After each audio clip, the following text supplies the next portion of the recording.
Episode की शुरुआत में आंग, कतरा और सक्का के सफ़र से शुरू होता है। प्रिंस जुको ने अवतार को पकड़ नहीं पाया तो गुस्से से वो जहाज़ों की चीज़ को भांगचूर कर रहा है। तब उसकी चाचा आयरन भी साथ होते हैं। आयरन बहुत ही समझदार और शांत इंसान है। वो बार बार जुको को गुस्से से दूर रखने की सलाह देता है, लेकिन जुको के लिए सिर्फ एक ही चीज़ मायने रखता है, वो है अवतार को पकड़ना। चाचा आयरन जुको को बोलता है कि इस छोटे से कोने में अवतार कहाँ कहाँ छुपेगा। सक्का कतरा को बोलता है कि चलो अब हम घर चलते हैं। तब कतरा बोलता है क्यों। तब सक्का बोलता है कि देखो, हमने उसको फायर एयरबेंडर से बचा लिया है, तो अब हमें घर चलना चाहिए। हमारा फर्ज ये है कि हम अपने गांव को रक्षा करें। तब कतरा बोलता है कि वो अपने रक्षा खुद कर लेंगे। हम उन लोगों को बचा नहीं सकते। अगर कोई दुनिया को बचा सकता है तो वो है एंग, और हमारा फर्ज है कि हम एंग को रक्षा करें। सक्का और कतरा जब दोनों बात कर रहा था, तब एंग ने कतरा को बुलाता है और बोलता है कि तुम्हारी झोले में कुछ तो है। तब झोले से एक उड़ने वाला बंदर निकलता है और उस झोले में एक खाद भी मिलता है कतरा के लिए। उस खाद में लिखा है कतरा एक वाटर बेंडर है, और उस खाद में सब कुछ लिखा जो वाटर बेंडिंग के कला सीखने के लिए तुम्हारे लिए जरूरी है।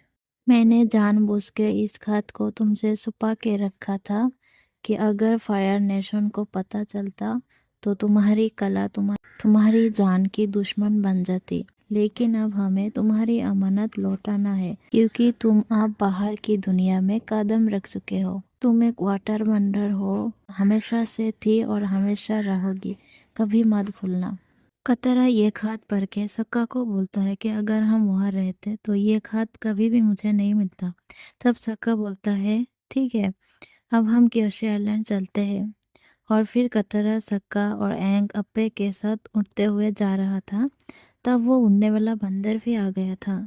फिर एंग ने उस उड़ने वाला बंदर को भी अपने साथ लेके चलता है। प्रिंस जू और उसकी चाचा एक इलाके में आता है, क्योंकि उस इलाका में हर एक जानकारी मिलता है। यह आसपास की इलाका में कुछ भी अजीब होता है तो इस इलाका में भी पहुंच जाता है।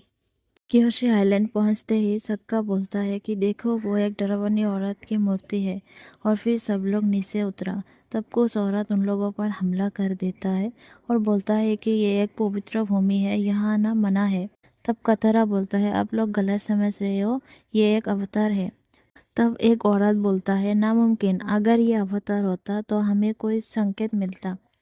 तभी उस मूर्ति की आंखों से रोशनी आता है। तब उनकी एक साथियों ने बोलता है कि मुझे लगता है कि यही संकेत है। और फिर सक्का, कतरा और एंग को छोड़ देता है।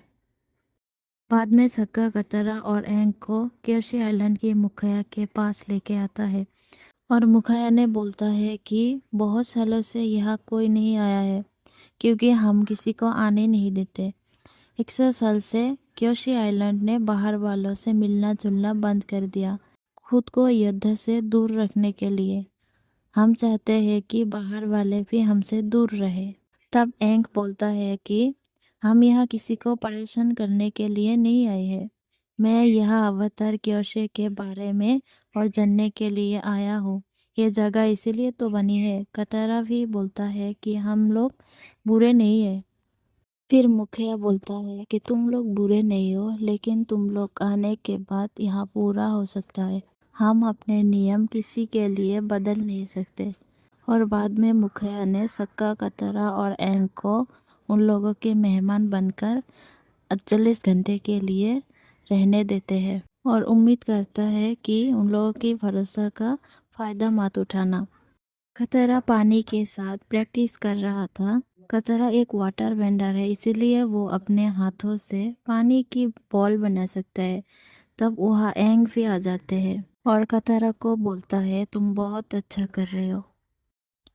तब कतरा बोलता है कि ये सब तो बहुत आसान है।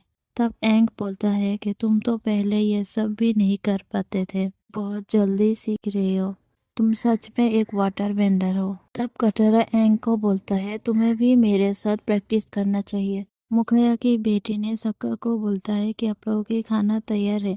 तब सक्का कतरा और एंग खाने के लिए आता है।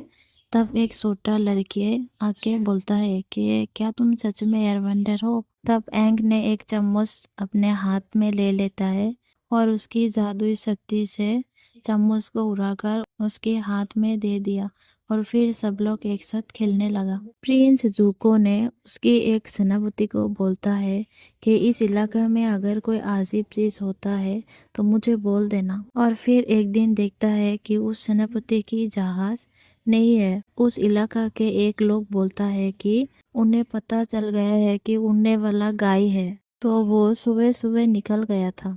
फिर जूको उसको उसकी चाचा को बोलता है उस सेनापति को पता चल गया है कि वो एक अवतार है, उससे पहले अवतार को पकड़ना होगा। एक दिन अवतार ने उस औरत की मूर्ति के सामने बैठकर ध्यान कर रहा था। तब उस मूर्ति की आंखों से एक रोशनी आता है और कोई बोलता है कि मुझे मदद करो। एंग उस ध्यान से एक अलग जगह में जाता है और वह एक औरत को देखते हैं। उस औरत ने एंग को बोलता है कि एंग तुम आने में देर कर दिया।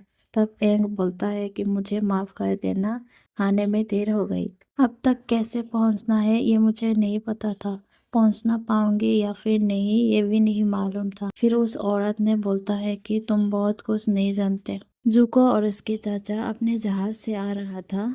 तब कतरा ने देख लिया था। कतरा ने एंग को जगाने के लिए बोलता है, एंग तुम्हें वापस आना होगा, तुम कहाँ पर हो।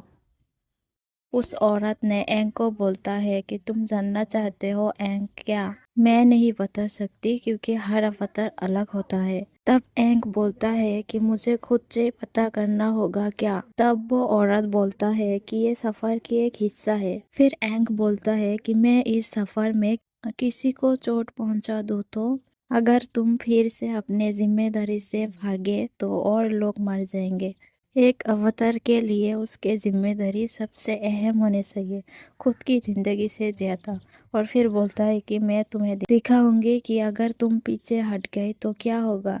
नॉर्थ में कहीं जान जाएगा और अगर तुमने कुछ नहीं किया तो बेंडर की प्रजाति हमेशा के लिए मिट जाएगा, जैसे यार नोमत है। तुमने अभी पूछा था ना कि अवतार क्या होता है।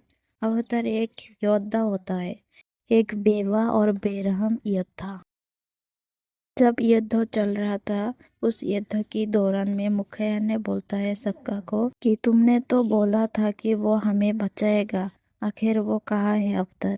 तब वह एंग अवतार के रूप में पहुंच जाता है और सब लोगों के साथ लड़ाई करता है। बाद में अवतार की आत्मा एंग से बाहर निकल जाता है और लास्ट में सब लोगों ने एंग को सर हिला के सम्मान देता है और क्योशी आइलैंड से चला जाता है।